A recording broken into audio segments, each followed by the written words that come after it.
as I was saying, tungkol dito sa ano niyo, class notebook ninyo. Tina-try ko siyang i-connect last week sa ano, sa Teams na assignment. Hindi sila magkita. Hindi ko sure kung bakit, pero baka kasi na-i-connect ko na kasi yung na-distribute ko na kasi yung assignment ninyo sa mga homeworks ninyo. Okay? So, ngayon yung week 2, naka-connect na siya sa assignment niyo bale. Okay? So basically, makikita niyo siya dito sa assignment ninyo. Sa Teams natin, may naka-post diyan na assignment. Bale ito. Okay, tapos mabu-view niyo yan diyan. Okay? Ngayon, ang hindi ko sure, ang hindi ko sure kung kasi hindi ko nakikita yung interface nyo eh. Okay? Ito lang yung nakikita ko sa interface ko eh.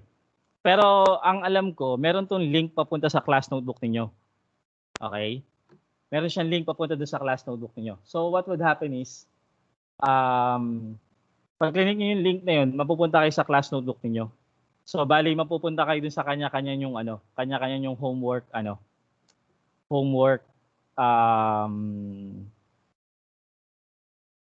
page. Okay? So doon yung siya sasagutan. Okay? So yun yung una para sa week 2 homework. Pero yung week 1 homework, ganun pa rin naman kung paano niyo siya ginawa.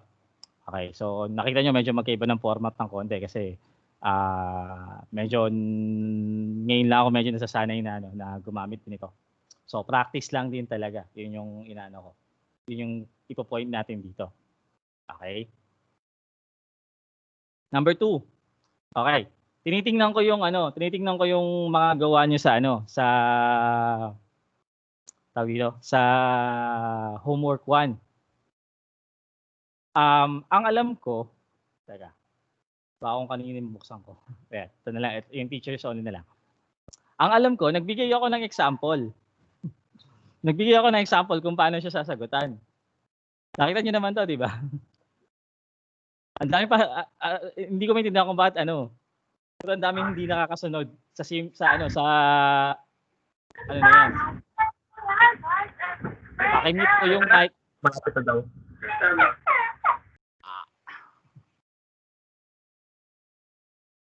Ayun. Again. Ganito yung format ng pagsagot nyo. Nasa ilalim siya, tapos yung sagot nyo naka-italics. Di ba nakalagay nakaan naman, nakaan naman dyan, naka-demonstrate naman dyan. Sabi nga, the first one is given as an example of how to format your answer. Okay? For, ibig sabihin, kung paano naka-format tong number 1, dapat ganun din yung lalagay nyo dito. Okay? So, yun. Tingnan nyo mabuti lagi yun, ha? Tapos, ayusin nyo naman yung pagkakasulat. Yung medyo readable naman. Meron akong mga gustong ibigay na example dito, kaya lang baka kasi mapahiya kayo. Baka sa inyo yung mapulot ko eh. O sige, ganito na lang. Sandali lang ah.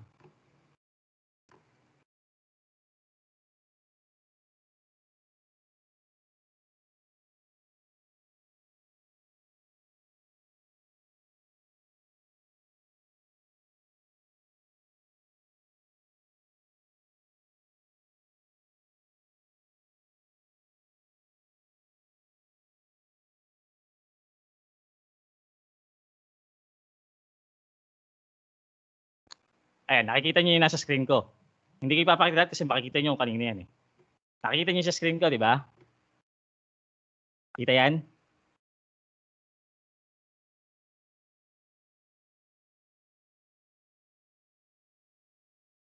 Sumasagot ah. Nakikita niyo. Ito maganda tong basahin kasi maayos yung pagkakasulat. Sige, pakibaba na yung kamay. Maganda yung pagkakasulat nito. Okay? Example pa.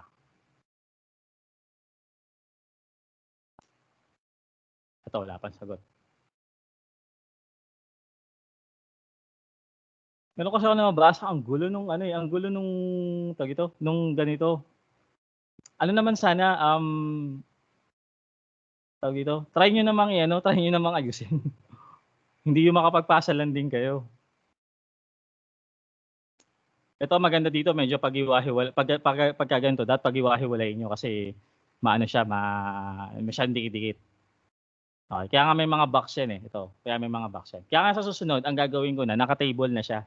Bale nasa loob siya nitong text box na 'to, tapos, table siya sa loob para mas hiwa-hiwalay siya. Medyo kahit ako nung una medyo nahihirapan akong i-manipulate ito, eh. Pero nung bandang huli, ang ginawa ko na lang isang ganito na lang lahat ng text. Tapos 'pag gusto kong paghiwa-hiwalayin yung mga question and answer, naka-box na siya. Kaya yun yung makikita niyo dito. Okey? So, ito naka-italics pa rin 'to, kasi yun nga yung inano natin, eh, yung pinag-usapan natin, eh. Naka-italics pa rin yung sagot ninyo. Okey? Ano pa ba? Gusto kong bigyan example nung magulong pagkakasulat, eh. Tingnan niyo 'to. 'Di ba ang gulo ng numbering? Ayan, oh, ang gulo ng numbering. Eh, yung mga ganyan ayusin niyo. Kasi ano yan, eh, tawag dito, ito yung che-checkan natin, ito yung gawa niyo, eh. So, magre-reflect sa inyo may initials pala dito.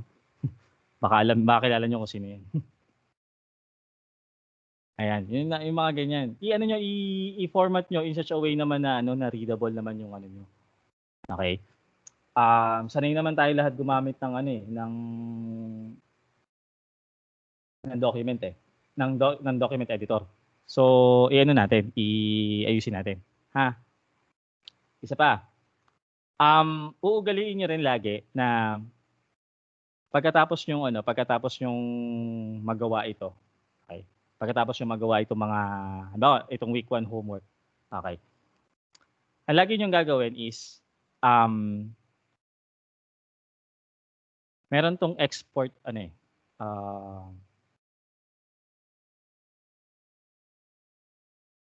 I click,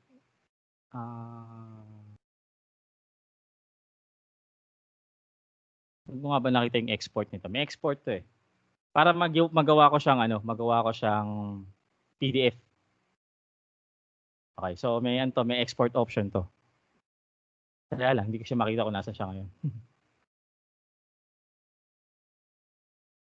Anyway, sige, pagka ano, i-ano ko na lang, hanapin ko na lang ulit tapos pakita ko sa inyo kung paano siya i-export. Pero basically, puwede kong gawing ano 'yan, puwede kong gawing PDF 'yan, okey? Katulad nung ginawa ko dun sa ano niyo, sa class profile ninyo.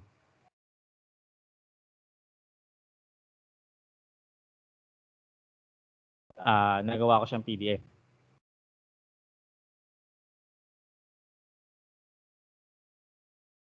Ayan, nai-export ko 'yan galing dun sa ano, dun sa page nung ano niyo. Okey, so may option 'yan sa ano, may option 'yan. Pa-try na hanapin, pero hanapin ko pa rin. Nakalimutan ko nasaan, eh, naanuhan ko lang kasi nadaanan ko lang. So, para saan 'yun? Para at least kapagka ano, kasi ang isang problema natin dito, online kasi 'to. So, ang nangyayari is kapagka nagta-type kayo dito, nag-aano yan, nagsi-sync. Okey, katulad nung isang classmate niyo kanina, nag-e-error yung ano niya, nag-e-error 'tong homework niya. Sa side niya, kumpleto yung sagot niya, pero sa'kin kulang siya ng sagot. Kasi nga hindi nagsi-sync yung ano niya, hindi nagsi-sync yung page niya, okey? So, ang suggestion ko, in that case ano, i-export niyo siya para at least kapagka hinanap ko siya sa inyo, meron kayong ibibigay sa'kin na document na at least kumpleto siya. Okey, kung sakali man na medyo may discrepancy yung naipasa niyo, tsaka yung gawa niyo, okey, meron kayong ipapakita sa'kin na, "Sir, ito po yung final na gawa ko talaga." Okey, so baka nga hindi nag-sync lang, okey? So, pero itago niyo lang muna yun. Baka later on din kasi kunin ko rin sila lahat. Papa-compile ko rin sila sa inyo. So, i-ano niyo rin, itago niyo rin, okey? So, formatting nung formatting nung homework. Okay, formatting ng mga gawa nyo. Tapos, at the end, yung pag-i-export.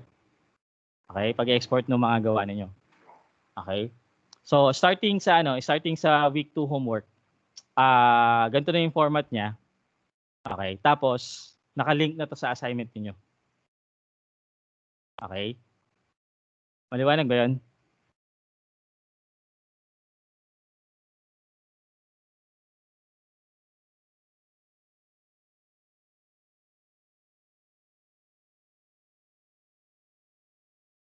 May mga nalalabuan pa.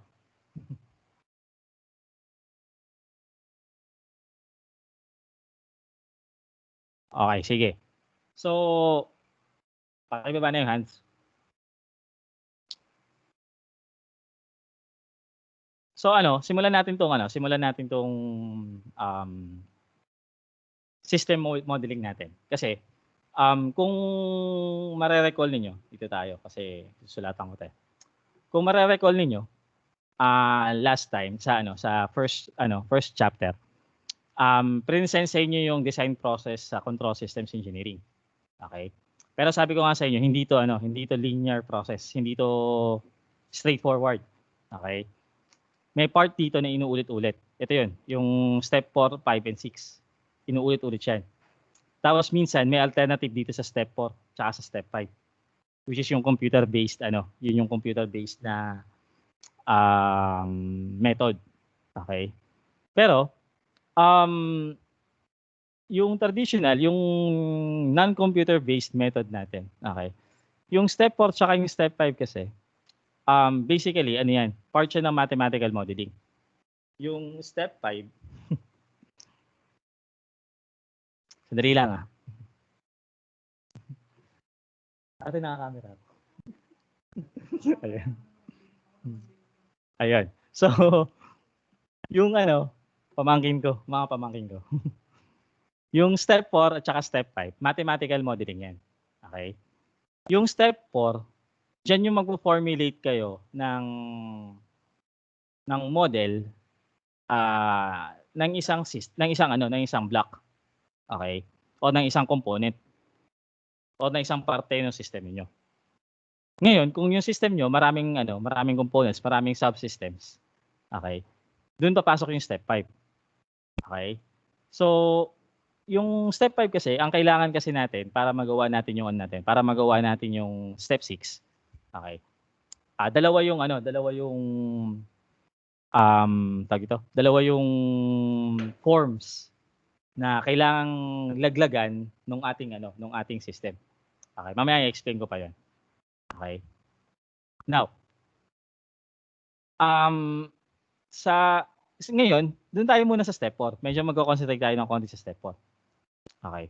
So sa step 4, meron dalawang ways para ma-model nyo. Or there are two main approaches. Okay. There will be two approaches ano ba tong nakuha ko? There are two approaches na gagamitin na pwedeng gamitin, okay? Para sa pagmo-model ng system. Okay? So, meron kang classical approach or yung tinatawag ding frequency domain approach or yung transfer function approach. Okay?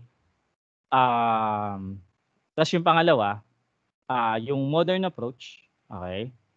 Or yung time domain approach or yung state space representation.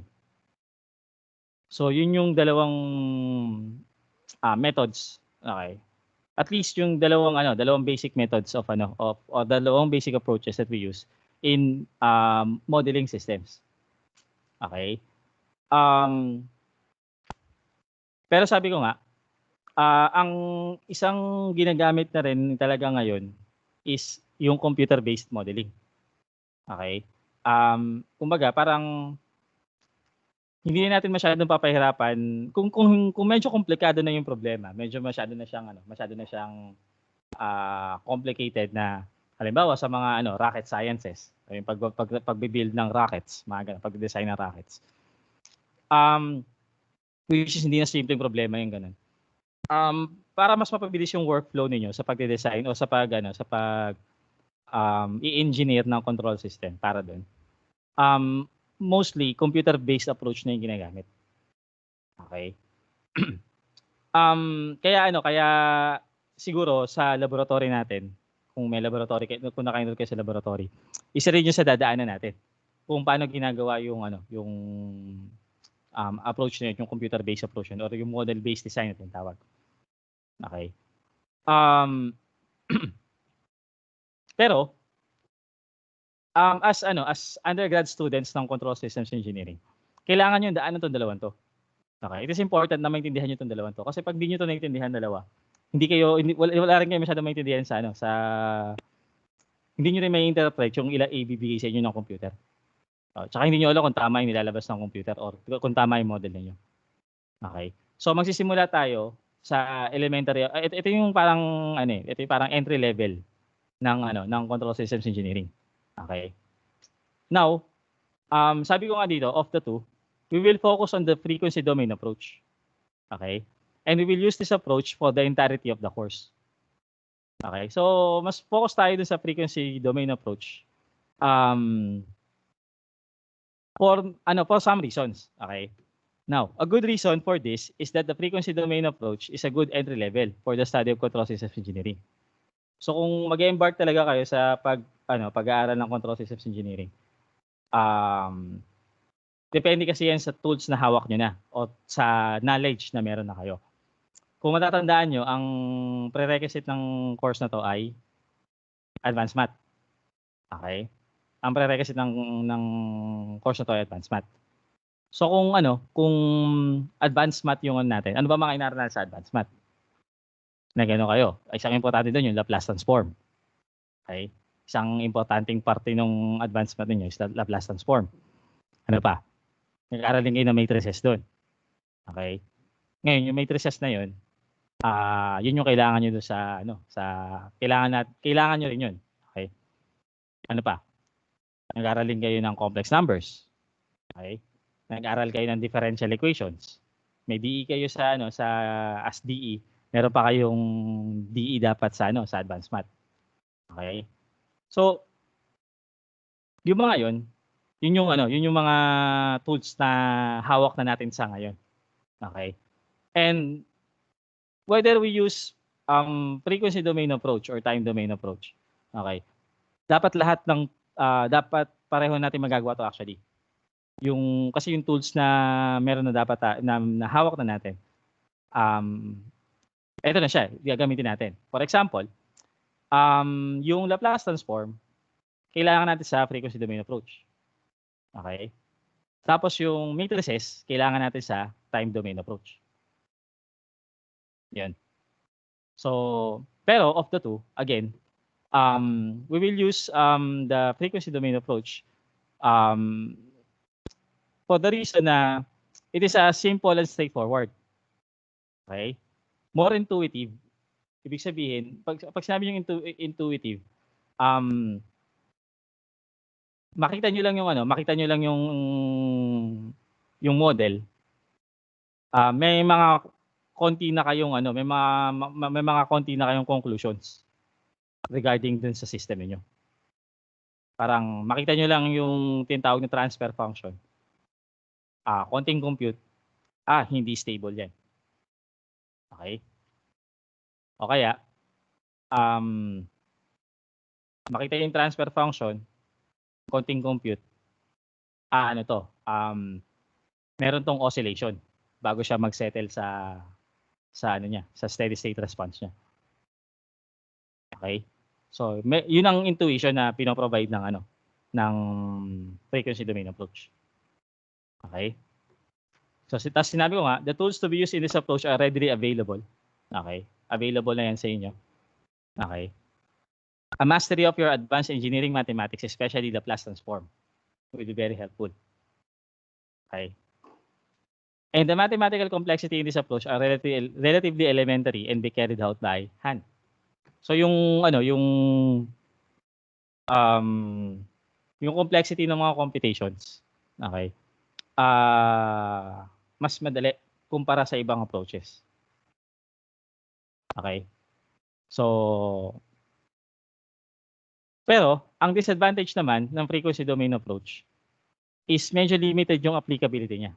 Especially yung since mataas na yung complexity nung ano natin, mataas na yung complexity nung mga systems na dine-design natin. It is possible na yung ating frequency domain approach medyo may mga shortfalls na. Okay? Saan ba natin may apply ang frequency domain approach? It can only be used to model linear single input single output systems. Okay? So una, kailangan malaman niyo kung yung system niyo ay linear. When you say a system is linear, yung output niya proportional doon dapat sa input. Okay? Either pag tumaas ng ganito yung input, either tumaas din ng may certain level na itataas siya o kaya may certain level na ibababa siya. Okay?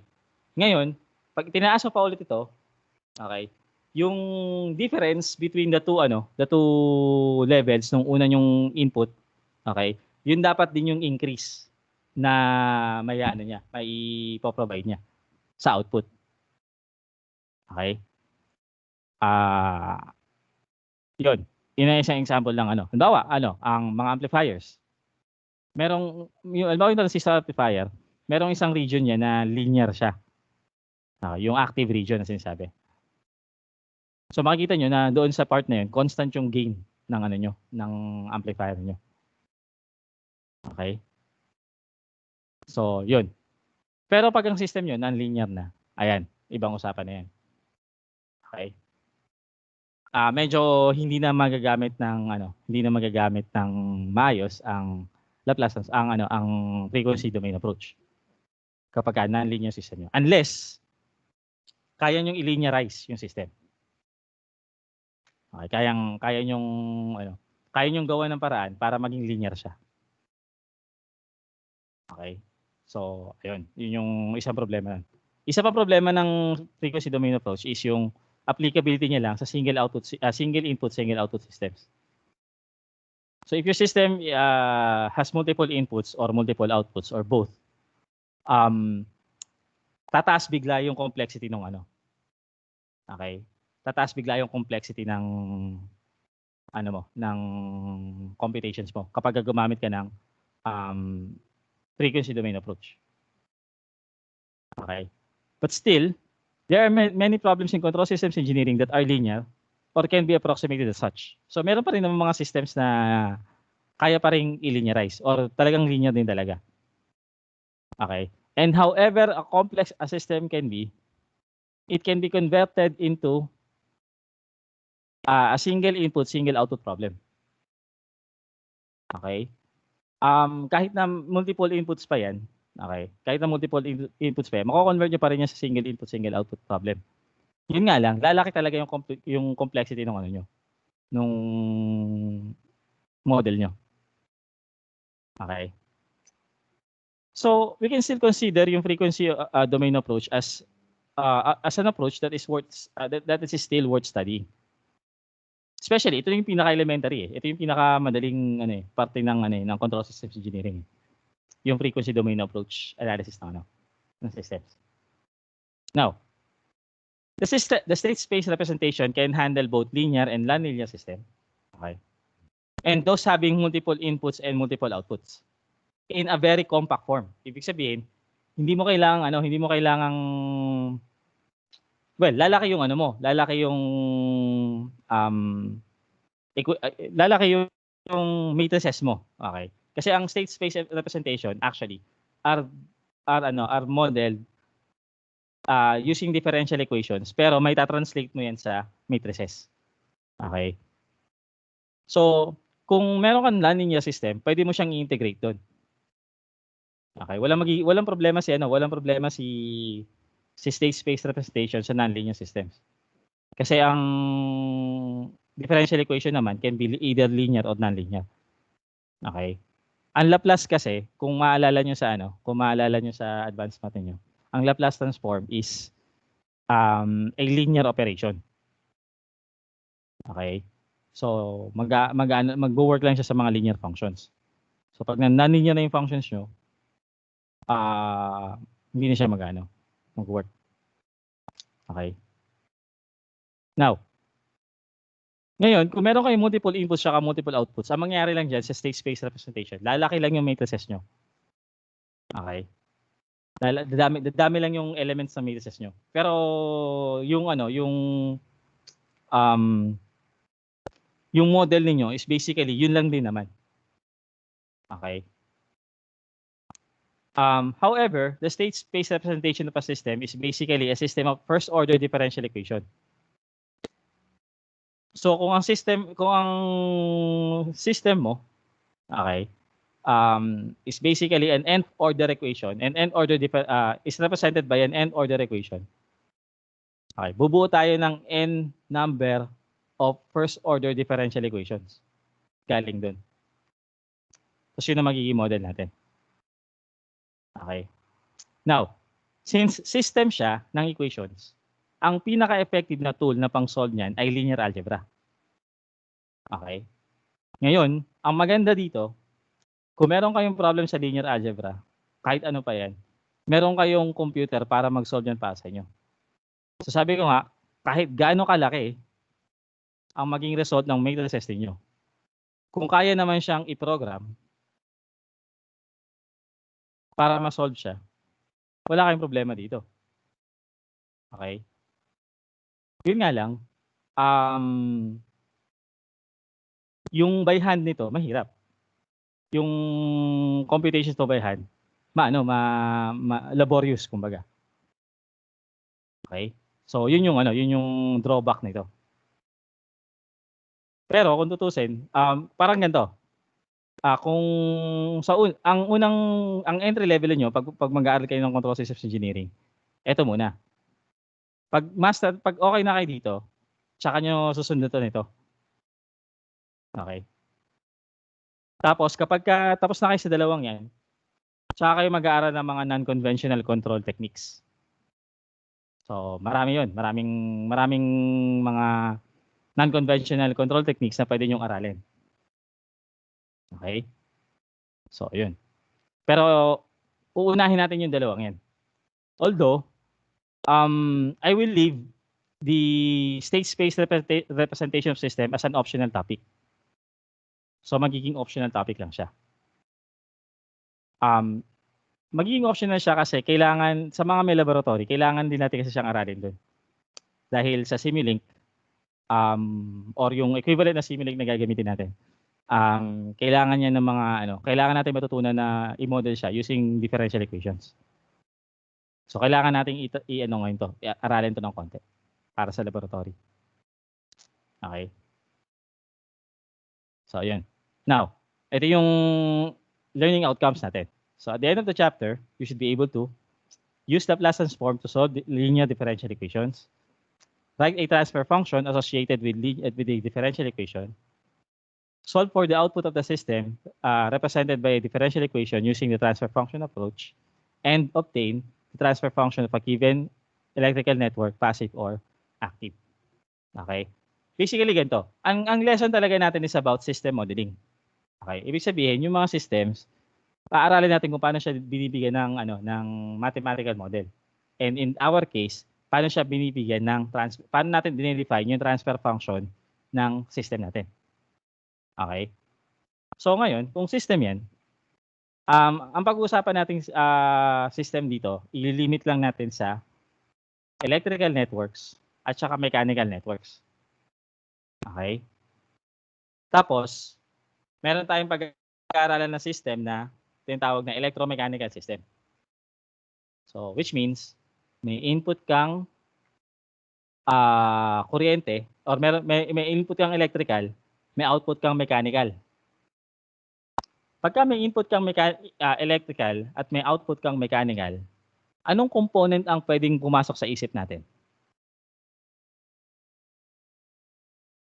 I-type nyo nga yung naiisip nyo sa chat.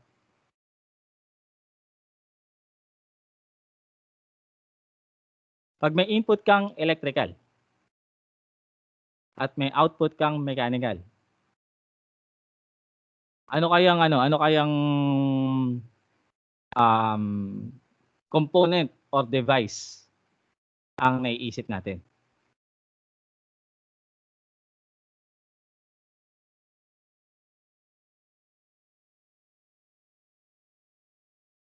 So ayan, isa lang ang sumagot.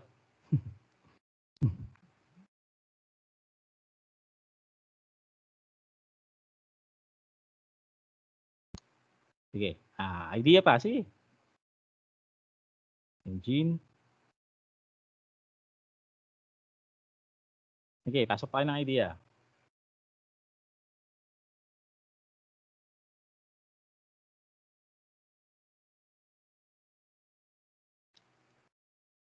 AC is aircon, tama ba? Okay.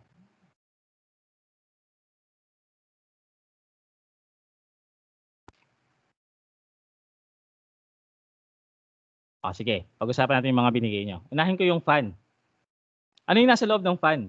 Kasi tama naman siya, kaya lang kasi 'pag sinaksak mo nga naman yung electric fan, iikot siya, 'di ba? So, yung ikot na yun, mechanical ano yun, mechanical motion yun. Okay. So, pero ano yung nasa loob ng fan kung bakit siya umiikot?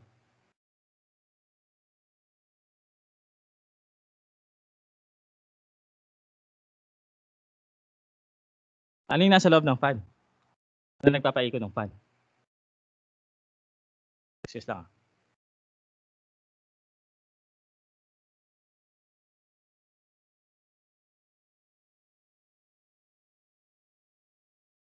So, motor.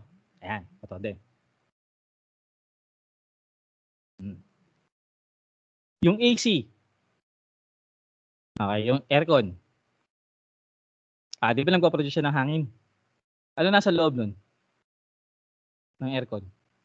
Bakit siya nagkakaroon ng hangin? Or bakit lumalamig yung hangin sa kanya?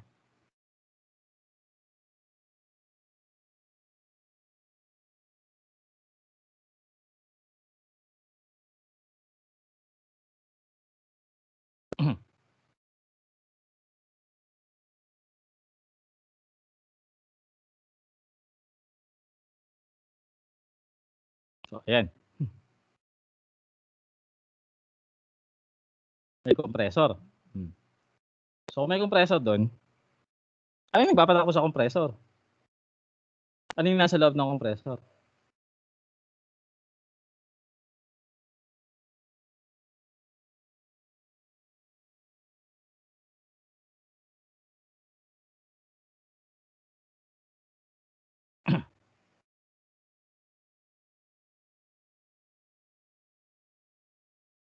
Narinig 'pag nagbukas pa kayo ng aircon, ano yung naririnig niyo sa kanya? 'Di ba may ingay yun?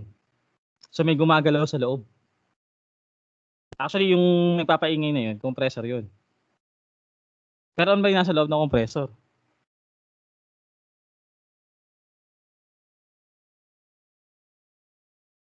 Sige, try niyong alamin kung ano yung nasa loob ng compressor, kung ano yung nagpapatakbo sa loob ng compressor. Okey. Yung isang sagot na lang dito, yung engine, okey? Um, Tama na ang output ng engine ay mechanical. Kasi, na yung ano, yung 'pag pinatakbo mo ang engine, okey, basically yung yung tawag dito, yung output niya magpapaikot na ita-transmit niya yung ikot niya papunta dun sa ano, sa mga gulong. Kung engine ang sasakyan yung pinag-uusapan natin, okey? So, para mapupunta siya dun. Ang problema lang daw kasi yung input. Anong input ng engine? Hindi yata kuryente ang input ng engine. Meron siyang ibang input na ano, puwedeng chemical, ayan. So, hindi magka-qualify dun sa electromechanical system ang ano, ang engine. So, basically, ang pinag-uusapan natin 'pag electromechanical system, motor. Okey, actually yung compressor may motor 'yan. So, ayan. So, yung tatlong systems na yun ang aaralin natin, electrical systems, mechanical systems, at saka, electromechanical systems. So, sa ngayong week ang pag-aaralan natin electrical networks muna. Okey. So, yun yung ano, yun yung focus nung lesson natin. Okey, pero bago tayo magpunta dito, sa obtain the transfer function of a given electrical network, either passive or active. Okay. Siyempre, alamin natin paano ba nagmo-model. Saan ba nanggagaling yung model niya? Saan ba nanggagaling yung transfer function? Okay. So, again, ang transfer function, ang idea behind the transfer function is yung Laplace transform. Okay. So, yun yung i-explain natin dito ngayon. Okay. So, ayan. May questions ba?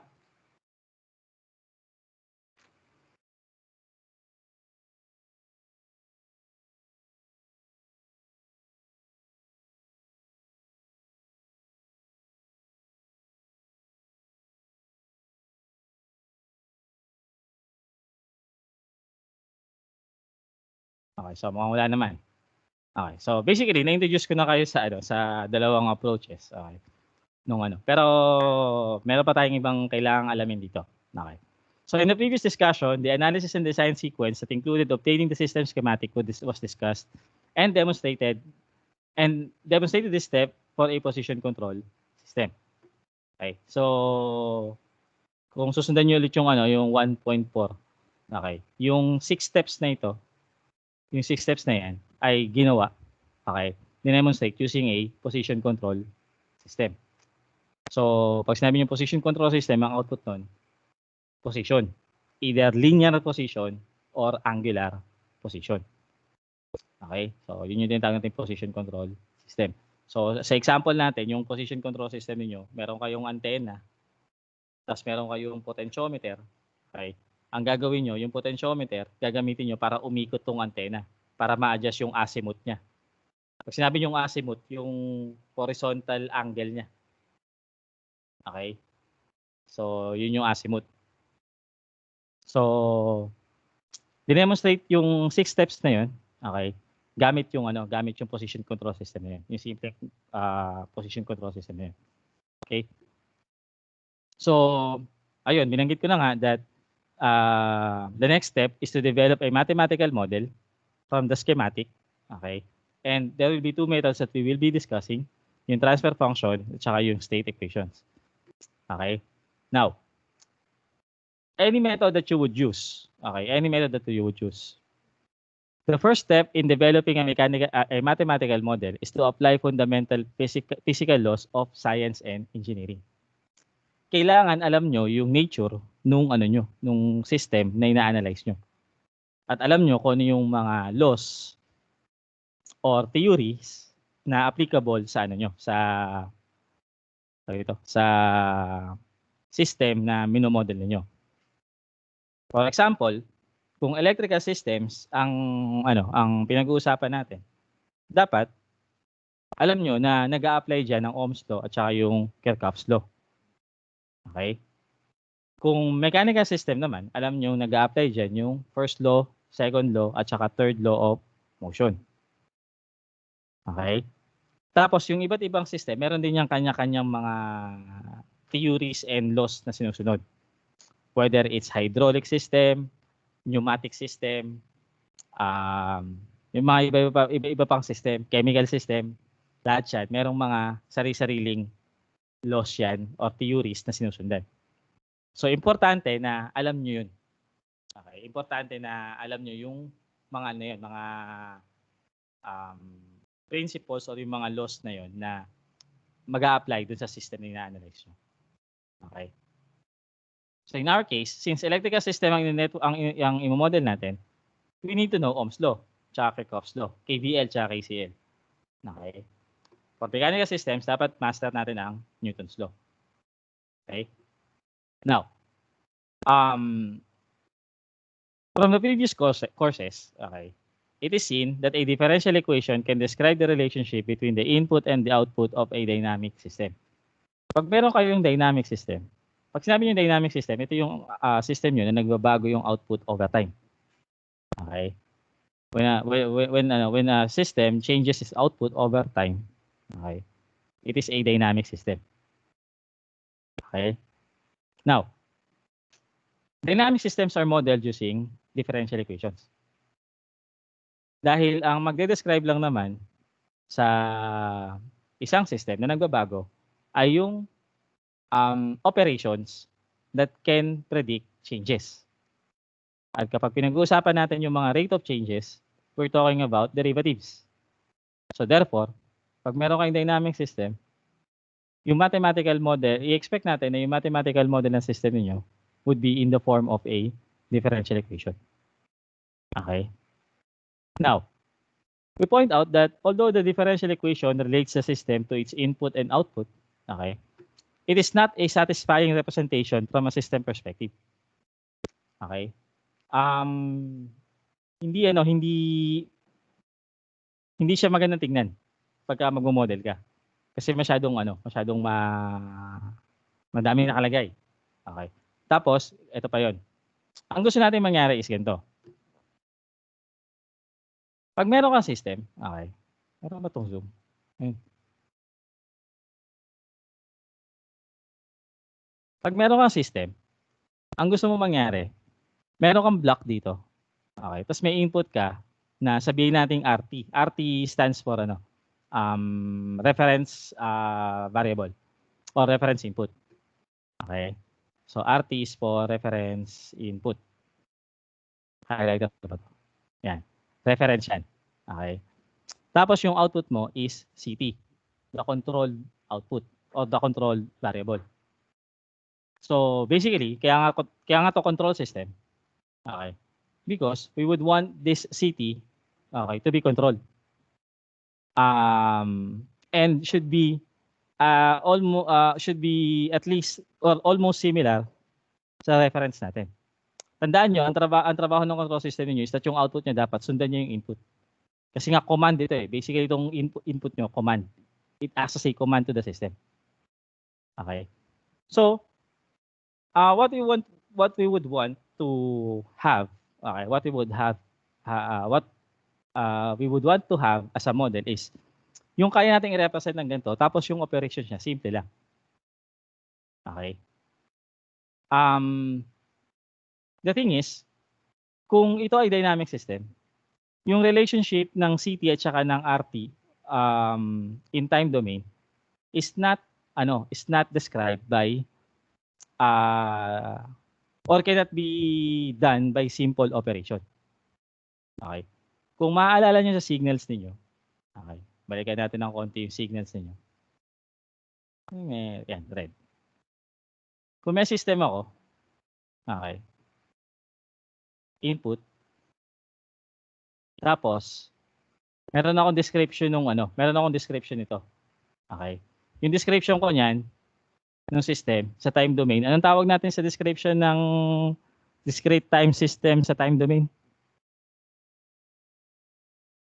Kung maalala niyo.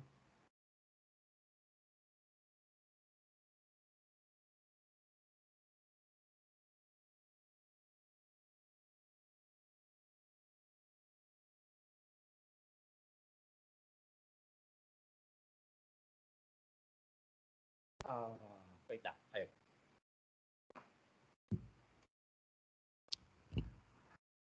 Ito yung system natin. Para discrete time system yan. Ito yung input XN ninyo, input signal ninyo. Ito yung output signal ninyo, Y of N. Paano natin i-describe tong system na to in time domain? Sa signals ninyo.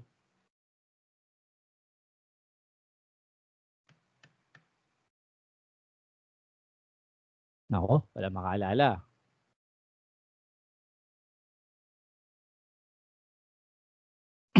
Nandiyan pa ba kayo? Wala na ako kausap Ayun, may isa pa. Dalawa lang yung nakita ko nandiyan. Oh, sige. Paano natin anong term ang ginagamit natin para ma-describe natin yung discrete time system natin sa time domain? Kung meron kayong discrete time system. May tawag kayo dyan.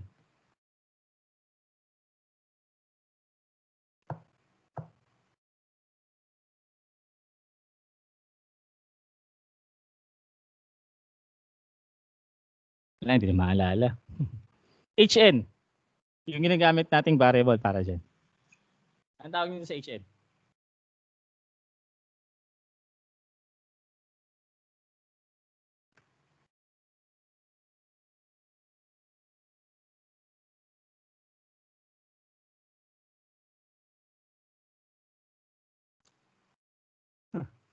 Uy. Ang tawag nito sa HN. May mga nagsigna sa inyo, di ba?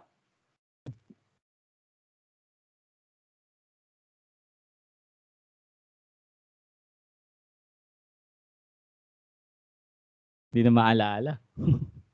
O, ganito na lang. Paano ko mahahanap yung YN kung given yung XN tsaka HN? Anong operation ang gagamitin ko?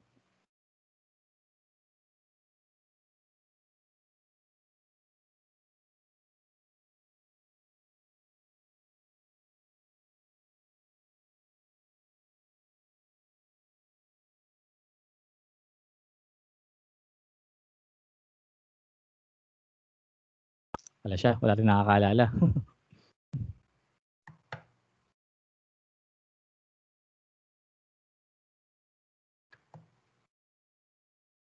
Ayan. Yung bang dalawang nakataas na kamay na to, sasagot ba to ano? May sagot ba sila or naiiwan lang nilang ano? Oh.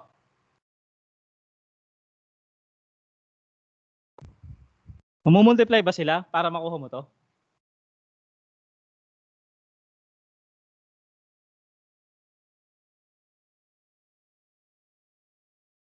Wait lang ah. Yeah.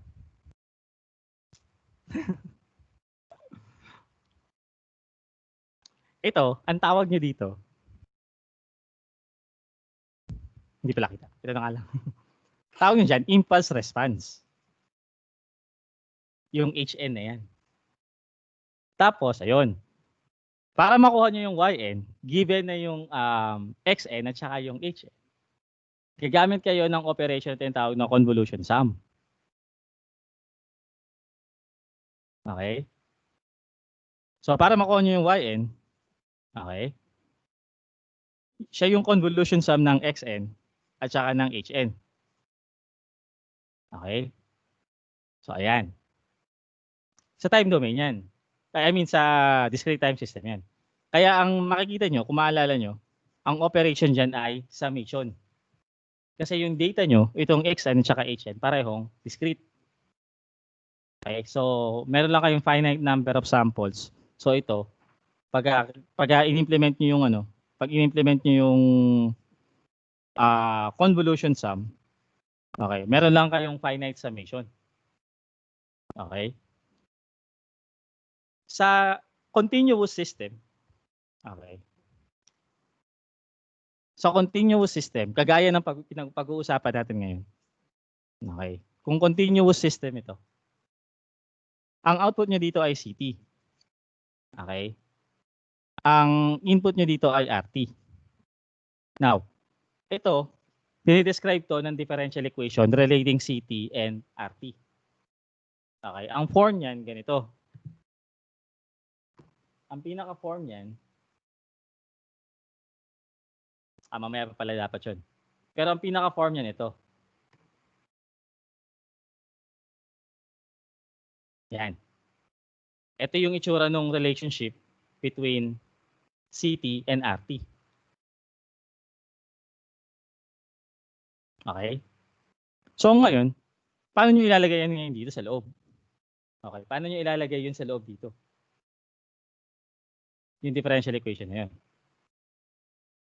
Okay? So,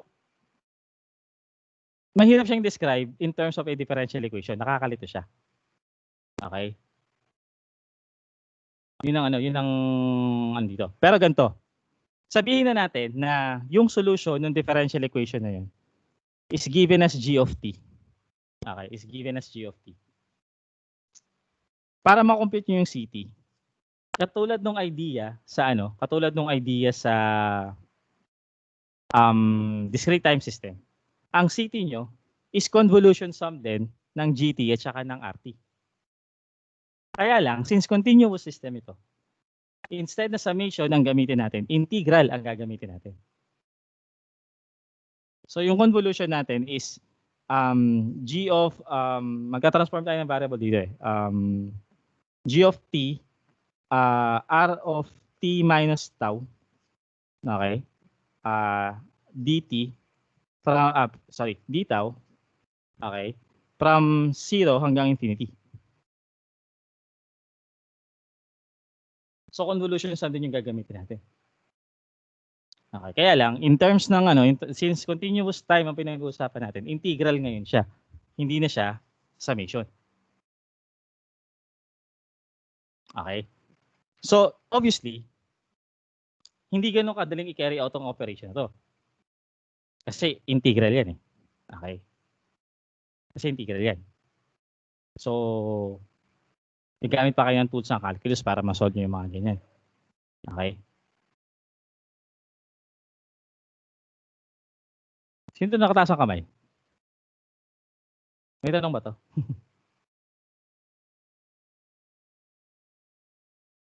Mukhang wala naman.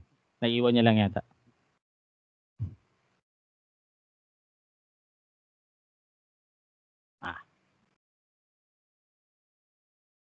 Ayan. Okay. So ngayon, paano natin yan? Paano natin iayusin yan? Okay. Paano natin magiging mas madali yung operations natin? Okay. Doon ngayon papasok sila Laplace transform. So mamaya, malalaman natin na may property sila Laplace transform para padaliin itong operation ito. Okay. Ang ending niyan ganito. Okay. Ang magiging ending niyan ganito. Anong Laplace transform ng RT? Sa Laplace transform natin. Ano ang Laplace transform ng R of t? Sa notation.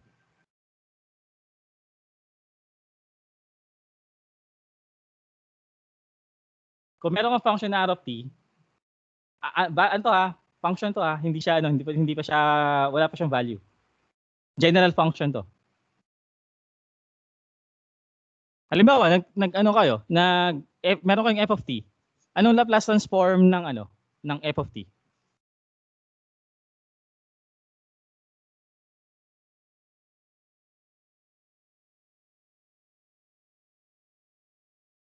Anong Laplace transform ng f of t?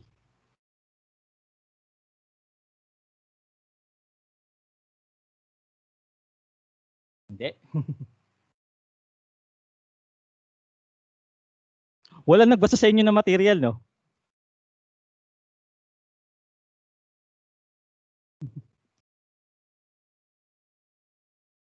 Muntik na si Mr. Garcia, konti na lang yan.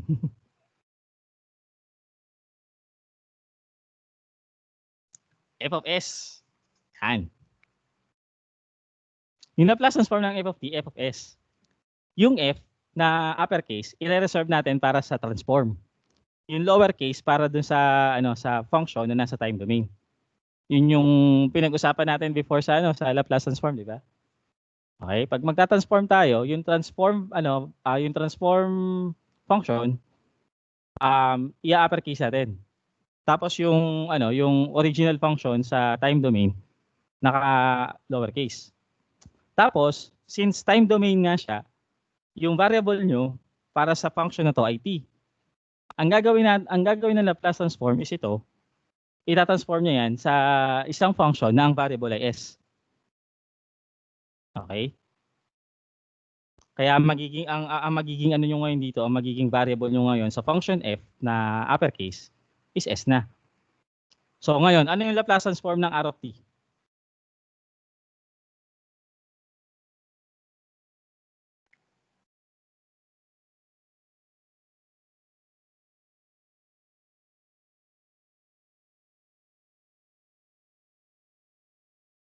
R of s.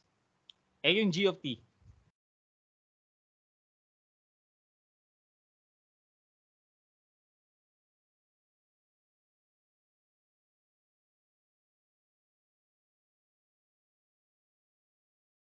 G of s.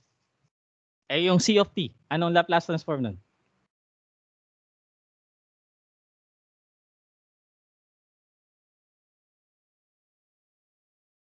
C of s. Okay. Tandaan nyo lagi pag nag-transform kayo, yung transform function name, ito function name kasi ito yung R, yung G, tsaka yung C, mga function name yan. So pag transform nyo yan, dapat uppercase yung gagamit. Ang understanding natin is that yung variable, yung function nyo na naka-transform na, okay, uppercase. Okay, tapos yung variable niya, S na. Okay? So, ngayon ganito ang mangyari. Pag transform nyo ngayon yan, ito magiging R of S, ito magiging G of S, tapos ito magiging C of S. Okay? Ang maganda ngayon sa Laplace transform, may property siya ganito. Di ba sabi natin, para makuha nyo yung C of T, okay, para makuha nyo yung output C of T, galing sa dalawang to, i-convolution sum nyo siya. I-convolve nyo siya using the integral. Okay? May property si Laplace transform, mamaya makikita nyo. Na itong convolution sum na to, pagka sa Laplace transform nyo pinerform, ma-reduce to sa multiplication. So simply put, kung meron kayong system na yung G of S, okay, tapos meron kayong R of S dito at saka C of S, okay, yung output C of S ngayon, since nasa Laplace transform na ako, is simply yung product ng R of S times G of S. So mas madali na ngayon yung operation. Instead na mag-integral kayo, okay, ayan, mag-multiplication na lang kayo. Okay. So yan yung benefit ng yan yung benefit ng Laplace transform kasi may ganyang property sa Laplace transform eh. May property sa Laplace transform na yung convolution, pag ito nilaplace ko, simply ito siya. Okay. Naiintindihan ba to?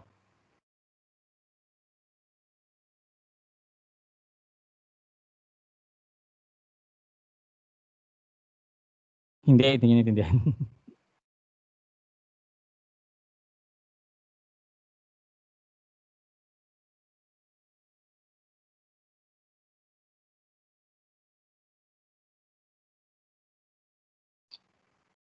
Maliwanag yun.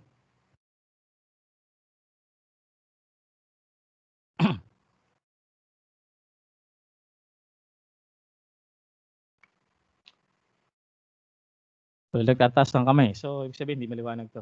Anyway. So, ayan. Yung G of S ngayon. Okay, itong G of S ngayon. Kasi hindi ka tulad sa discrete time sa signals. May pangalan tayo dito eh. Ito hindi ko pwede sabihin impulse response to eh. Hindi siya simpleng impulse response eh. Okay. So in fact, wala nga tayong pangalan dito sa G of T na to. Okay.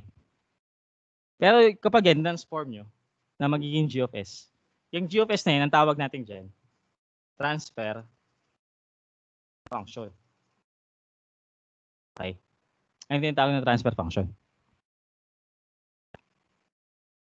So that is why, sinasabi ko kanina, na kapag mag-transfer function approach tayo, unang-una, kailangan nyo ng Laplace kasi ilalaplace nyo to eh. Yung system niyo kailangan nyo i-Laplace transform. That's number one. And number two, yung operations nyo, medyo elementary. When you say elementary, sa context na pinag-usapan natin, when you say an operation is elementary, yung basic operations na ginagamit natin. Addition, subtraction, multiplication, division. So instead na mag-calculus tayo, dahil gagamit tayo ng integral dito, ayan, mag-multiply tayo. Okay. So yan yung convenience na inihahatid ng transfer function. Okay. So yung output mo, malalaman mo na by simple multiplication of the Laplace transform of the input and of the Laplace transform and the transfer function. Okay. Pero obvious din dito yung disadvantage niya kasi paano halimbawa kung yung system mo dalawa yung input, R1 of S at saka R2 of S. Okay? Tapos meron siyang output C of S. So obviously, hindi mo pwedeng sabihin G of S lang ito kahit na isang system lang yan. Since dalawang input mo, more or less sa loob nito, meron dalawang subsystem ito that connects R1 to C, tsaka merong isa pang system that connects R2 to C. So ibig sabihin, meron kang kailangang i-define dito ng dalawang transfer function, G1 of S at saka G2 of S. So imagine niyo, nagdalawa yung input nyo, isa yung output. Naging dalawa yung transfer function na kailangan nyo hanapin. Yun yung sinasabi kong medyo mahirap sa part ng transfer function. Lalo na kung meron kayong multiple input, multiple output. Kasi dalawang input pa lang, isang output. Magiging dalawa na yung transfer function nyo. Kung halimbawa, na meron akong 2 input, R1 of S at saka R2 of S. Tapos meron akong dalawang output, C1 of S tsaka C2 of S. Ilang transfer functions ang magde-define sa system na to? Ang magde-define dito sa system na ng buo?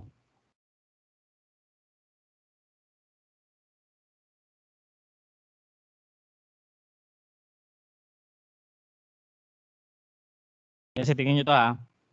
Kailangan nyo ng transfer function para i-connect yung R1 sa C1. So isa na yun. Okay. Tapos R1 sa C2. So pangalawa. R2 sa C1. Pangatlo. Tapos R2 sa C2. Pangapat.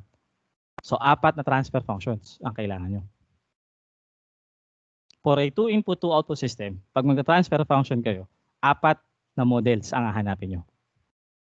Pero kung state space ito, isang modeling lang ito. Kasi kaya niyang i-handle lahat yan. Okay. So that is why doon nagbe-breakdown ng konti yung ano natin, yung transfer function natin. Pero no worries kasi yung gantong system, medyo hindi naman natin masyadong pag-uusapan pa. Okay. May mga konti lang tayong pasundot-sundot na problem na ganito, gantong tipo. Okay. Pero hindi naman natin siya masyadong pagtutuunan ng ano, ng super attention. Okay. So, yan. Pinag out ko lang kung ano yung magiging disadvantage ng Laplace transform. Pagka meron na kayo multiple input, multiple output system. Okay? So, aaralin natin kasi kung paano nagkakaroon ng transfer function. Pero bago tayo pumunta dyan, review muna natin ng konti yung Laplace transform. Okay? So, take note review. Ito ay review. So, ang assumption ko, kahit pa paano, alam nyo na to. Okay? So, ito. So the Laplace transform satisfies the requirements for a convenient mathematical representation of systems using the transfer function as discussed previously. Okay? Furthermore, the Laplace transform makes the relationship between systems algebraic. Yun ang tatandaan nyo. Ang isang naging advantage ng Laplace transform, okay, is sa time domain, sabihin natin sa kung system yung pag-usapan. Sa time domain, kung i-describe yung system na gamit a differential equation, lahat ng gagamitin yung tools para ma-solve yung differential equation na yun ay yung tools ng calculus. Integral, derivative, mga ganun. Pero kapag ginamitan nyo siya ng Laplace transform, okay, yung integration, nagiging multiplication. Tapos yung, yung, ano tawag dito? Yung, wala ako. Yung integration, nagiging division. Ayan. Yung integration, nagiging division. Tapos, yung differentiation, nagiging multiplication. Okay? So, nagiging algebraic yung yung operations na gagamitin pagka nagla-Laplace transform kayo. So, instead na mag-integrate kayo, okay? So, instead na mag-integrate kayo sa instead na mag-integrate kayo sa time domain, okay, magdi-divide na lang kayo ng S. May ganyang property mamaya pag-uusapan. Magdi-divide kayo ng S. Okay. Pag naman magdi-differentiate kayo sa time domain, magmu-multiply kayo ng S. Okay? So, ganun yung nangyayari. So, background ulit. Ang Laplace transform nyo is defined as, yun nga, sa notation natin, yung L na to, okay, is the Laplace transform operator. Okay? So, operator lang naman yan. Okay, so lalagyan sa loob ng operator yung function. So again, pag ang function nyo naka-time domain, ang function name, itong f, naka lowercase. Okay? Tapos ang function natin sa time domain, ang variable natin sa time domain is t. Okay? Now, kapag ito ni-Laplace nyo, yung function name nyo, ang ginagamit nyo sa kanya ay uppercase. Ginagawa nyo yung uppercase ngayon yung function name. Tapos yung variable nyo, nagiging s na. Now, this is the integral that transforms yung f of t papuntang f of s. Okay? So, s here, okay? Yung s dito,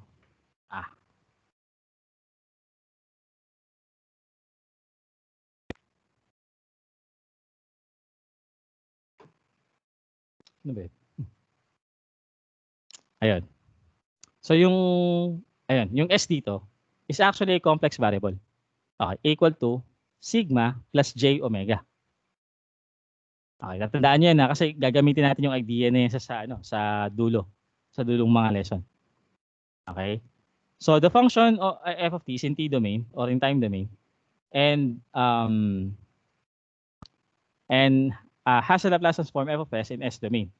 Okay? So yung s domain tatawagin natin siyang complex frequency domain. Okay? Now, this is ito yung nagde-define ng inverse Laplace transform. Okay? Where we have this, okay? Yung u of t natin is the step function. Okay. In many cases, okay, in most cases na i-consider natin dito. Okay. Actually, in all cases pala na i-consider natin sa course. Okay. Sasabihin natin na yung mga systems nyo ay merong zero initial conditions. Okay. So you would have systems that has zero initial conditions. Okay. So that makes it more convenient for us to use the Laplace transform. Kasi kung makikita nyo, yung lower limit ng Laplace transform nyo, 0. Okay? Yung lower limit ng Laplace transform nyo, 0. Okay? So, ibig sabihin, wala kayong kino-consider na input o wala kayong kino-consider na function, na value ng function nyo, pagka ang value ng t ay negative. Okay? So, that is why, mas convenient gamitin itong Laplace transform sa mga cases na 0 yung initial conditions niyo.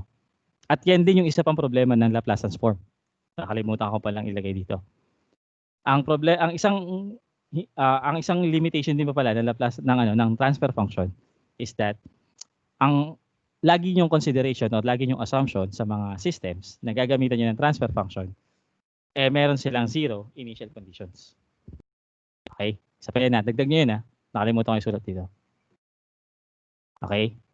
So, that is why importante sa atin na ma-define yung tinatawag na step function. Okay, ito yung continuous form ng unit step function na ginagamit sa signals. This time continuous na siya. Okay? So ang itsura niyan sa graph, instead na meron lang siyang individual values per time. Ano na siya? Ganito na siya. So ang value niya, pag ang t nyo negative, so ito yun. T is less than 0 kasi ito yung t equals 0. Okay? So, ang value niya dito ay 0. Okay, ang value niya dyan ay 0. Okay. Tapos, at t equals 0, okay, or just after that your t becomes 0, okay, mag-1 yung value niya. So, yan yung u of t niyo. Okay. So, continuous na siya ngayon. Hindi na siya katulad ng dati na kapag dinodrawing siya sa signals. Pag ganito. Kasi siya ay script. Ngayon, continuous na siya. Okay. So, papansin nyo, nasa-satisfy niya yung ng Laplace, yung requirement ng Laplace na wala siyang value. Okay. Wala siyang value when t is negative. So, that is why napaka-convenient para sa atin na gumamit talaga ng Laplace transform. Yun nga lang, pag ang system nyo, merong initial condition, ibang usapan na yan. Okay. May ibang treatment na may ibang treatment na yan. So sa ngayon, hindi pa naman natin siya gagamitin. Okay? So ayan. Now, kung matatandaan niyo yung table na to, okay, kung matatandaan niyo yung table na yan, dapat alam natin siya. So dahil dito tayo mag-base kumbaga, hindi natin gagamitin itong integral na to. Instead na gamitin natin itong integral na to, gagamitin na lang natin itong table na to. Kasi itong mga ito, na-derive naman yan galing dito. Na-derive naman yan galing dun sa integral. Okay, so hindi ko na ipapakita. Ang assumption ko, alam niyo na to galing advanced math. Itong table na to. Okay. So, baka may mga times na or baka most of the time, instead na u of t, wala tayong isulat. O kaya isulat natin 1. Okay? So, gano'n din naman 'yun.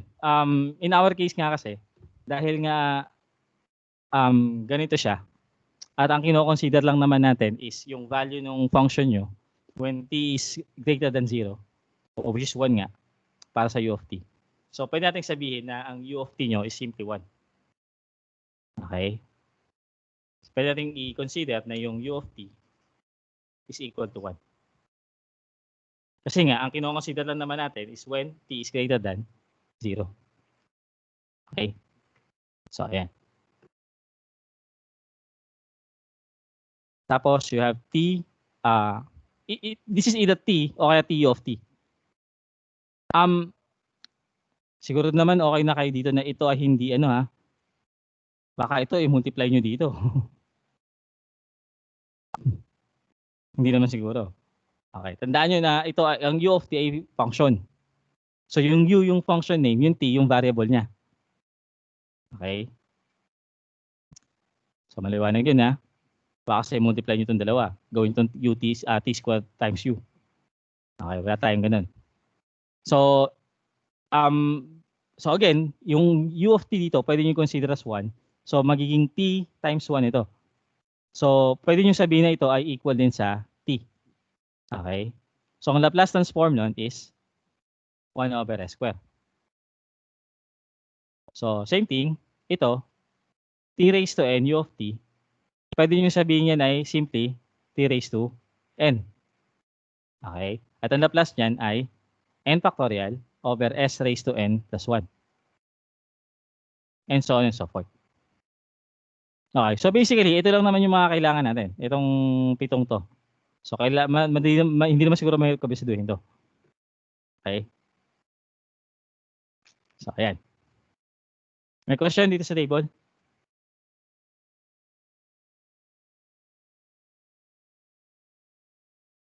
Excuse lang.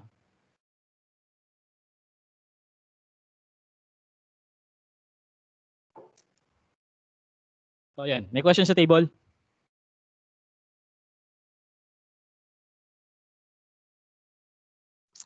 Okay, wala. So, kailangan alam nyo to yung table na to. Hindi ko masabing dapat kabisado nyo kasi kahit naman kabisaduhin nyo, may reference din naman kayo pag nag-quiz kayo. Anyway, so ayan. Ayun pala, may isa pa pala ako naalala sa sagot nyo sa homework. Nandiyan pa ba kayo? Wala na ako kausap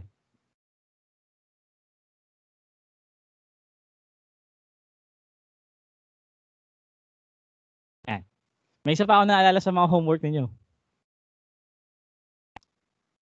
Ang tawag dito? Alam niyo yung sagot nyo plakadong-plakado galing sa libro.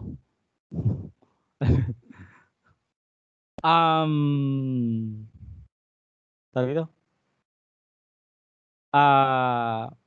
Kasi pipiyat na kayo. So, sana nakakapag-compose na kayo ng sarili nyong sagot. Yung galing sa sarili nyong idea.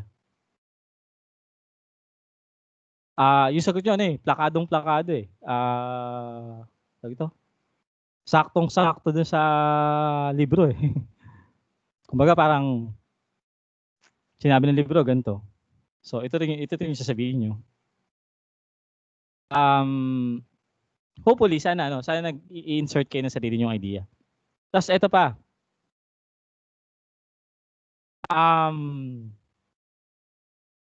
Hindi ko alam kung kaninong fault ito. Hindi ko alam kung dahil sa tanong o dahil sa nyo rin. Pero pag tinanong kayo, eksaktong-eksakto lang din yung sagot nyo. Halimbawa, may question doon sa homework 1 na Ito. Halimbawa, sinabi niya, name 3 applications for feedback control systems. Yun lang, nagbigay lang kayo ng 3 example. Sa bagay, ilan naman yung tanong. Pero di ba mas maganda kung ipapaliwanag nyo kung bakit siya naging application siya ng control system? Mas mas naipapakita niya, pagka sinagot niyo siya ng ganun, na ipapakita nyo na naiintindihan nyo kung ano yung napag-aralan nyo. Okay? Tandaan nyo, ang pagsagot sa mga gantong, sa ngayon, pag nagsasagot tayo ng gantong tanong, hindi na to kung tama o mali yung sagot nyo. Nakabase tayo dito. Nakabase tayo dyan. So, paano ko malalaman kung paano ko malalaman kung na-achieve nyo yung 5 na yan? Kung eksaktong-eksaktong sagot lang din yung ibibigay nyo sa akin. Halimbawa, ang purpose ko kung bakit ko tinanong ito is ganito. Gusto ko kasi malaman kung kaya nyo ba mag-define kaya nyo bang gumamit ng terms sa control systems engineering ng tama. So, ang hope ko sana, pag sinagot nyo to at pinaliwanag nyo siya, doon ko malalaman na, tama yung pagkakagamit niya ng mga terms. Okay? Or mali yung pagkakagamit niya ng terms. So, kailangan natin i-correct. Yun yung idea sana nun. So, ang ano ko sana is, pag nagsagot kayo ng mga ganitong tanong, huwag naman yung eksaktong-eksakto yung sagot nyo. Halimbawa, give 3 examples of open loop systems. Nagbigay lang talaga kayo ng 3 example. Hindi nyo man lang in-explain bakit siya naging open loop system. Importante yan na malaman nyo. Okay? Again, magamit nyo ng tama yung terms na ginagamit sa control systems. Paano nyo na-identify na siya ay open loop? Tapos kasama rin yan dito. Okay? So, yan. Yung isa pang observation doon sa nyo. Naalala ko pala bigla. Huwag kayong sasagot ng saktong-sakto lang. I-expound nyo ng konti. Lalo na pag mga ganito yung tanungan. Okay. So, hindi na uso yung hindi na uso yung checkan lang to based sa tama yung sagot o mali yung sagot. Checkan to based doon sa sinasabi nyo. Kaya baka magulat kayo minsan na, sir, tama naman yung 3 kong sagot. Pero mali yung nilagay ko. Okay, tingnan nyo yan. Tingnan nyo kung paano nyo may improve ito. Okay, so, maliwanag ba yan? Maliwanag?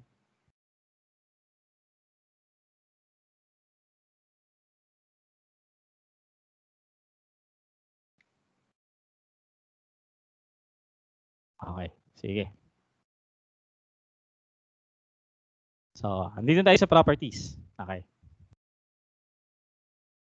So, una, sabi ko nga, ang Laplace transform ay linear. Okay? So, meron kang multiplicative multiplication, linearity by multiplication, tsaka linearity by addition. Okay, so pag meron kang constant na naka-multiply sa function, okay, pag kinuha yung Laplace transform nun, lalabas mo yung constant, tapos kukunin mo yung Laplace transform ng function. Pag meron ka naman sum of 2 functions, yung Laplace transform nila is yung sum ng Laplace transform ng dalawang functions. Okay? First frequency theorem, tawag ito? Frequency shift theorem. First shifting pala. Yan, first shifting theorem. Pag yung function mo naka-multiply sa exponential, okay? Yung Laplace transform nun is basically i-shift mo siya sa complex frequency. Okay? So ibig sabihin kung i-shift mo siya sa complex frequency, yung S i-add mo sa A. Dadagdagan mo ng A. Ibig sabihin nun, mababago yung position ng graph mo o ng function mo. Okay? And then, yung second shifting theorem naman, kung sa Laplace transform ka naman, naka-exponential, sa time domain ka naman mag-shift. Okay? Scaling, kapag ang variable mo sa time domain ay naka-scale or may naka-multiply sa kanyang constant, okay, ito yung nangyayari sa kanya. Now, ito yung mga importanteng properties na gagamitin natin na importante na madalas dito. Una, yung derivative, yung Laplace ng derivative. Okay? So yung Laplace ng derivative, okay, is s times f of s minus f of 0 negative. Itong 0 negative. Okay, itong f of 0 negative. Ang ibig sabihin niyan is yung value ng f ninyo, okay, before siya mag t equals 0. Okay, yung 0 negative is yung left of 0. So it's a very small value na nasa kaliwa ng 0. So basically, kung nasa kaliwa siya ng 0, ano sign niya?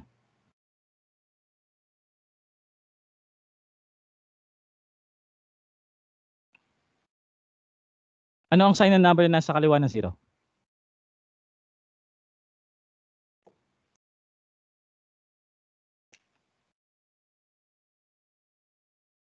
O, di ba? Imbis na spell out niyo yung kasi sinasabi kong saktong-sakto lang yung mga sagot niyo eh. Sana ni-spell out naman lang. Pero kaya nga, sige. So, negative. Tama, negative yan. Okay. So, ang tinutukoy natin dito, pakimute po yung mic.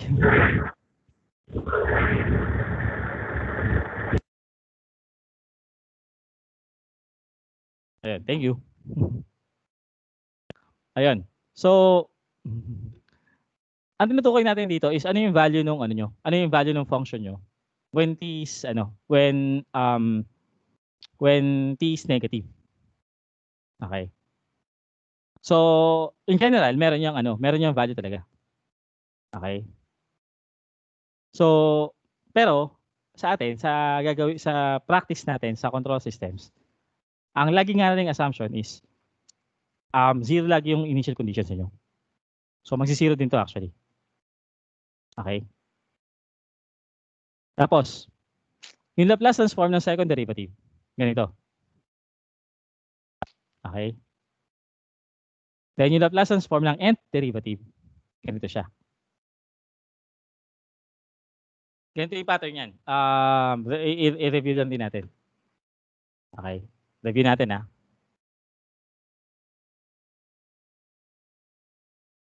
So yung Laplace transform ng f prime of t, okay, is basically s times f of s minus f of 0 negative. Okay? So yun. So again ha.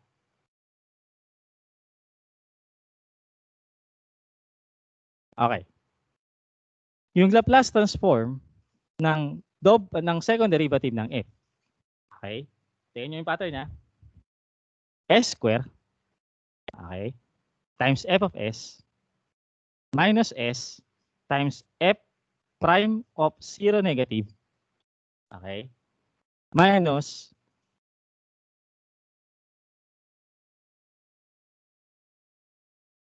mali yata ako. Hindi pala yabot yata muna ako mag-derivative. Tama, hindi muna ako mag-derivative. Sa dulo pala yung derivative. Sorry. Nasulat ko kasi. Ayan. So, walang derivative to ha. S times f of 0 to. Okay. Minus f prime of 0 negative. Okay. Ito yung Laplace transform ng ano. Kasi hindi niya na binigay sa table eh. Pero makikita niyo yung pattern. Laplace transform ng third derivative. Okay. It should be s cubed. Okay. Times f of s minus s square f of 0 negative minus s times f prime of 0 negative minus f double prime of 0 negative. Alam niyo yung ibig sabihin nito? Malinaw sa inyo yung ibig sabihin ng ganitong notation. Ang ibig sabihin niyan ganito ha. Ito, kukunin niyo muna yung derivative ng f. So, kung meron kayong f of t, okay, kung meron kayong f of t, kunin niyo muna yung derivative niyan, which is f prime of t. Okay? Tapos, para ma-evaluate nyo to, yung t nito, palitan nyo ng value ng 0. Okay? Sir, dapat, ano yan, yung nasa kaliwa ng 0. Okay? Kung yung value ng t nasa kaliwa nung t equals 0. Okay. In that case kasi, we can consider ito to be 0 depending kung ano yung f ninyo. Kung ano yung value ng f ninyo. Basta ganito yan. Kung ang f ninyo ay ganyan, ang style. Okay? Kung 0 siya, the negative values of t.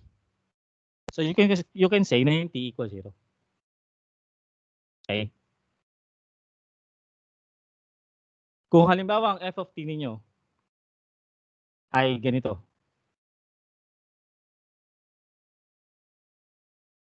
Okay? Makikita nyo naman na yung f of t ninyo nag-a-approach ng 0 galing sa negative side. So still, you can say na t equals 0. Ang problema nyo dyan pag ganito ang function nyo.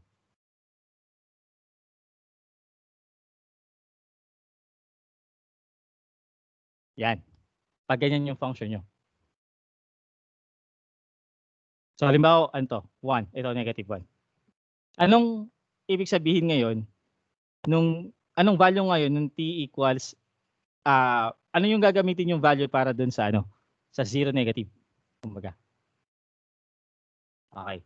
In that case, since yung function nyo nag-a-approach ng negative 1, okay, papunta siyang negative 1 from the left of, ito yung t equals 0 eh. Okay. From the left of t0, yun yung ibig sabihin itong 0 negative. Since nag-a-approach siya ng papuntang negative 1, okay, hanggang sa makarating siya dito, ang value na isa-substitute nyo doon sa t ninyo ay negative 1. Or ang value ng function ninyo when t is equal to 0 is negative 1. Okay? So, pero in our case nga, okay, in our case, most of our assumptions is 0 siya dito. So we can readily say, na yung f of 0 negative ninyo is simply 0. At kung 0 yan, 0 din lahat ng derivatives yan. Okay? Ayan. Now, hopefully, nakikita niyo yung pattern dito. Okay? Nakikita niyo yung pattern dyan.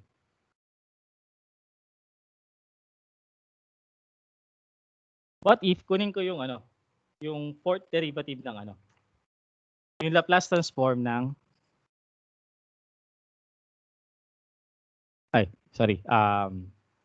f to f. Yung Laplace transform ng fourth derivative ng f. Okay? So paano natin sisimulan yung pattern? Since fourth derivative ito, ano yung una kong term?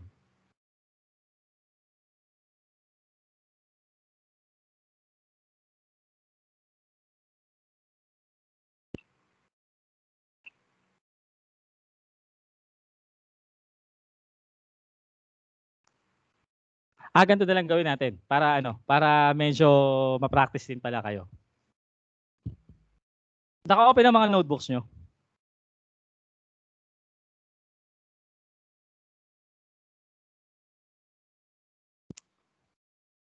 Naka-open po yung notebooks niyo. Yes or no?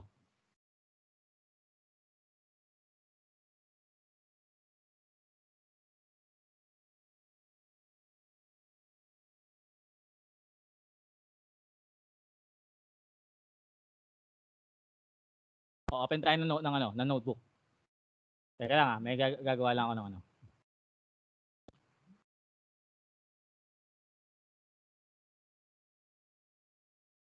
Ano section? Ayun, new section.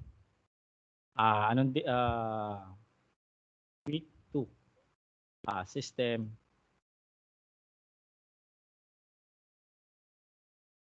Yan. Ano tayo? Try tayo.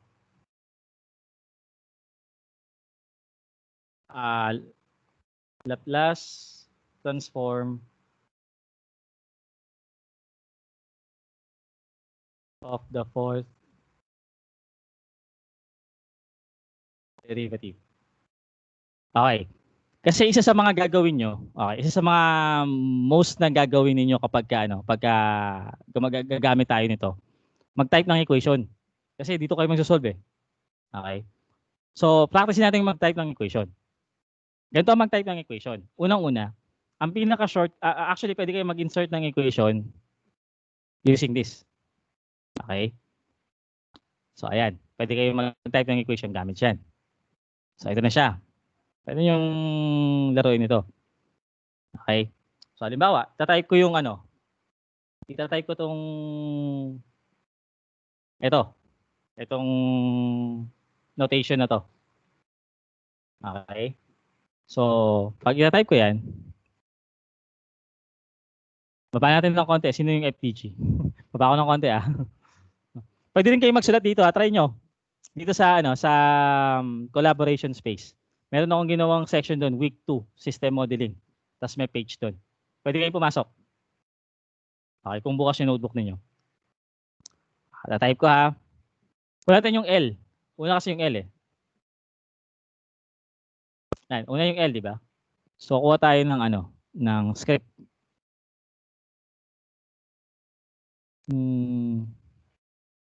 Symbols. Ito, yung maarting letters na to. Script, yan, L. Okay, kunin natin yan. Teka lang, ako. Switch back ako. Yan, para kita nyo. So, L. Okay. Tapos, square bracket. So, yun. Open, close square bracket sa space. Para magkaroon siya ng box sa loob. Okay. Yan. Tapos, kailangan nyo ng fraction. Okay. Dalawa lang kami nagtatype dito ah. Sali kayo. Ibaba pa natin siya Mr. FDG ah. Ayan. Okay. Fraction. Ayan. Space slash space. Para mag-fraction siya. Okay. Then, D raised to 4 tapos F. So, D raised to, shift yung 6. Tapos 4, space, F. Tapos down arrow, D, T, raised to 4. Yan. Meron na kayong notation na Laplace transform of the fourth derivative of F. Ang tanong, ano ang Laplace transform niyan?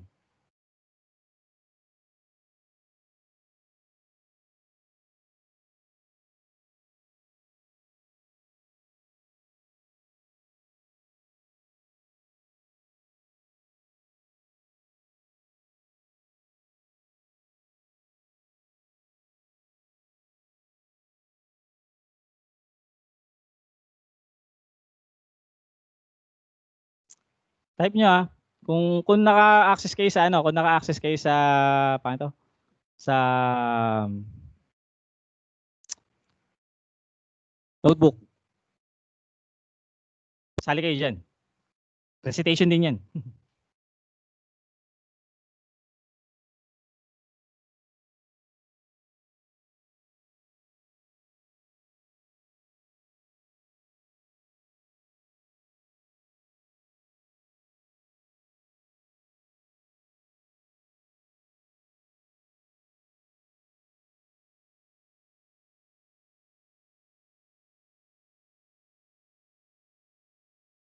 If ever na nagkaka-problem kayo na mag-type diyan, sabihin niyo sa akin.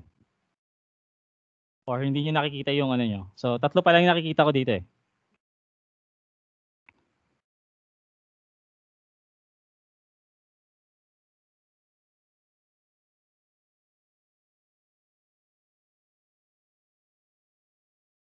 Ayan, sige.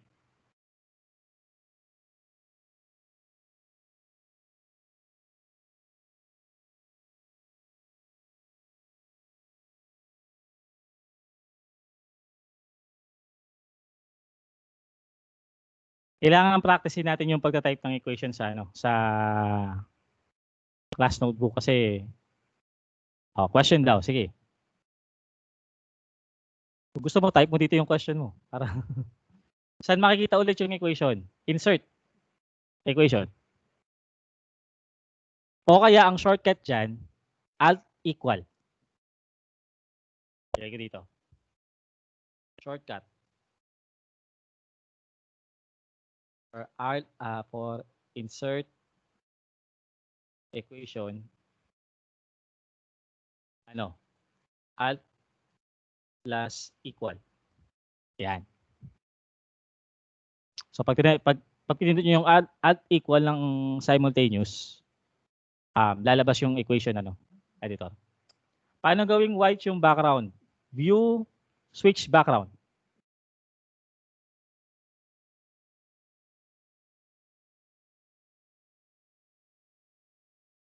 Okay ba? Kumana?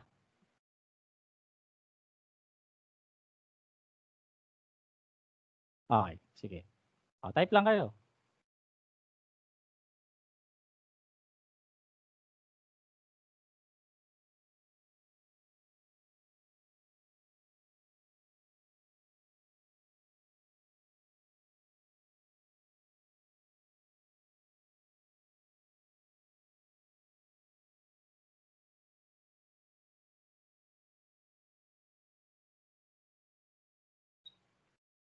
Sige, ano pa ang tanong? Alam niyo, ano, tawag dito? Habang nandito tayo sa part na to at ano, itanong niyo na yung iba yung problema niyo sa ano, sa notebook.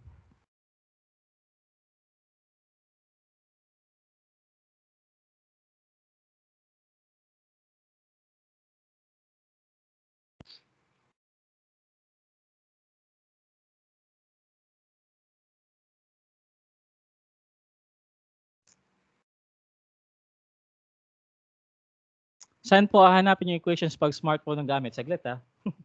Yun lang. Baka wala dyan sa smartphone. 182 kayo, no? Yan, 5 lang.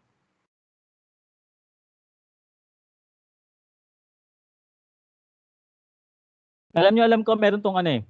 Meron tong pangalan to. Meron siyang writing mode. Yung pwede kayong magsulat tapos gagawin niyang equation. Saglit ha. Subukan ko lang ha. Alam ko ito yun eh. Ayun o, parang write your equation in ink. Okay, tapos select your equation yan. Sa bago ganito. Drawing tayo. X plus Y. Ay, sorry.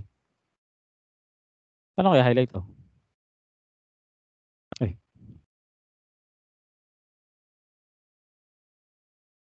Sorry.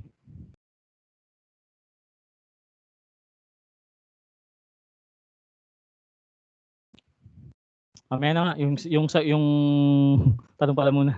Sorry. Feeling ko wala siyang ano, equation dito sa ano, wala siyang equation form dito sa paano to? Sa phone. Pero try ko magsulat Try kong magsulat ng by hand. Ay, sorry.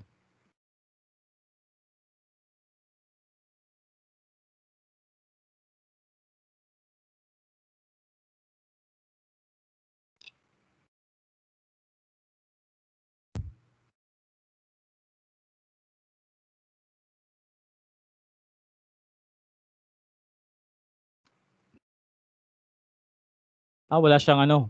Mukhang walang pang convert ng equation dito sa ano, sa smartphone. Pero aaralin ko pa ha.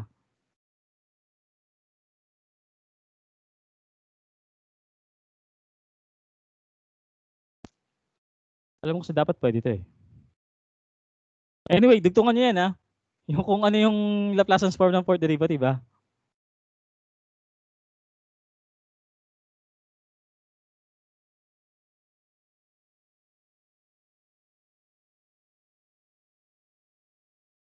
Yan yung pattern.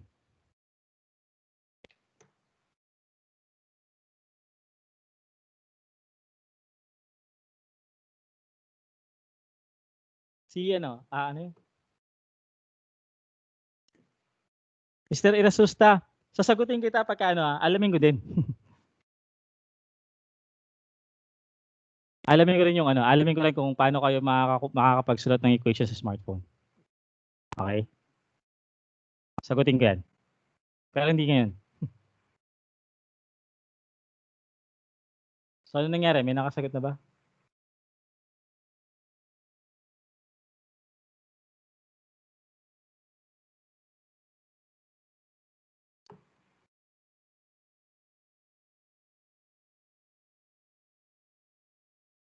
Tingnan niyo yung pattern na. Nung first derivative, S lang ito. Nung second derivative, naging S square. Nung third derivative, naging S cube. O, ano nga yung first term nyo? Ano dapat yung first term natin?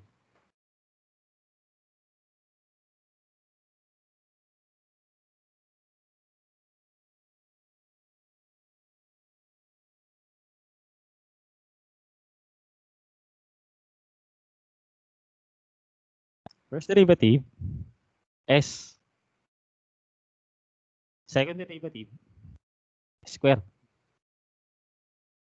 Third derivative, S cube. So, kung fourth derivative yan ay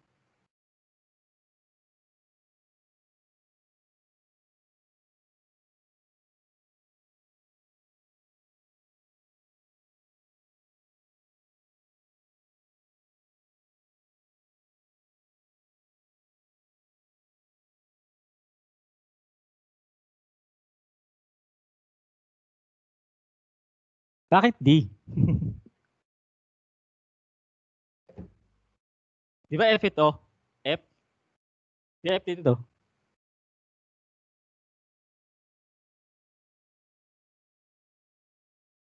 Dapat S raised to 4 times F of S. Yan. Very good. O, yan yung first term. O, sige, sundan nyo.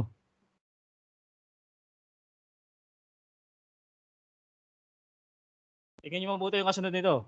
Halimbawa ito. Ano kasunod nyo dito na S? Ito, S square to. Ano yung kasunod niya S dito? S cube ito. Ano yung kasunod niya dito?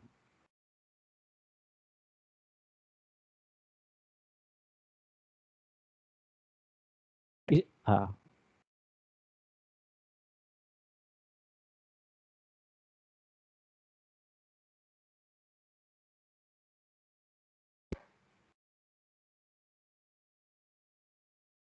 Sana yung iba ginawa, sinulat sa papel, tapos kinuha ng picture, tapos in-upload dito. Di ba, pwede naman yun.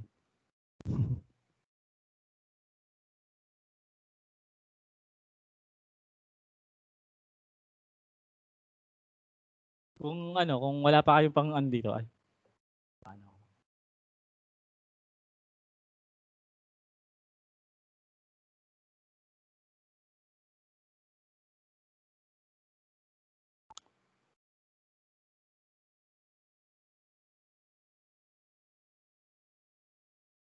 Okay.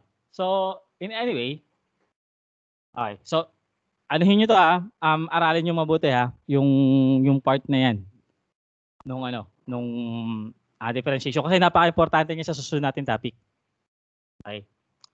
Kailangan naiintindihan nyo yan pagdating sa susunod na topic. Kasi pag ito kasi ito kasi yung pinaka-centerpiece nung transfer function. Okay? So hopefully maisulat niyo siya ng tama mamaya diyan. Okay, pagka may free time kayo, isulat niyo ng tama diyan. Okay? Makikita ko naman kung kaninong pero lagyan niyo na rin ng pangalan. Kasi parang ang hirap naman Lagyan niyo ng pangalan kahit sa taas. Yan.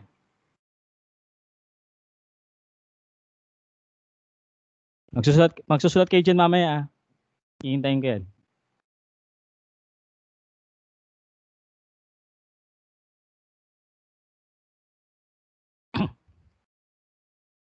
At siguro din yung naiintindihan nyo yan kasi sa susunod, gagamitin natin yan.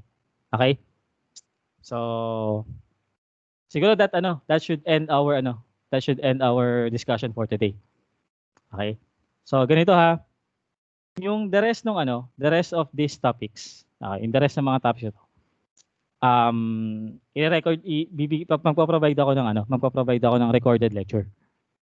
Okay? Actually, sisimulan ko ulit yan dito. Yung recorded lecture ko, sisimulan ko dito ulit. Okay? Gusto ko sana kasi, talaga siya tuloy-tuloy yung recorded lecture ko eh. Okay, so sisimulan ko ulit yan dito. Okay? Pero tatapos natin yan hanggang dito sa example na to. Okay? So, ayun. So, may questions ba? May concerns or ano?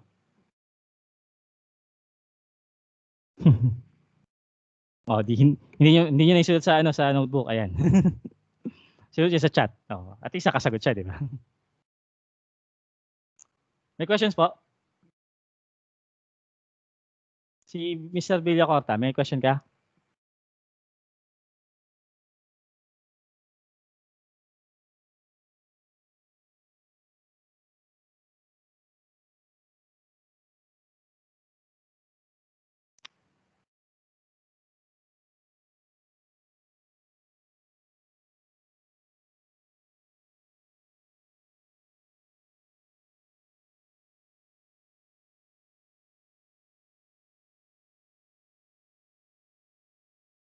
May question ba si Mr. Villacorta? Wala. Nakataas lang.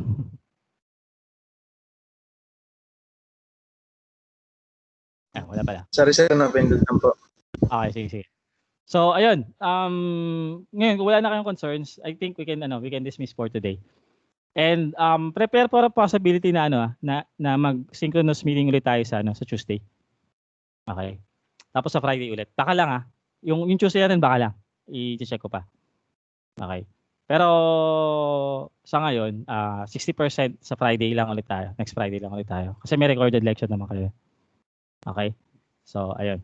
So, I think we can dismiss na for today. Thank you for attending and have a good day. Stay safe.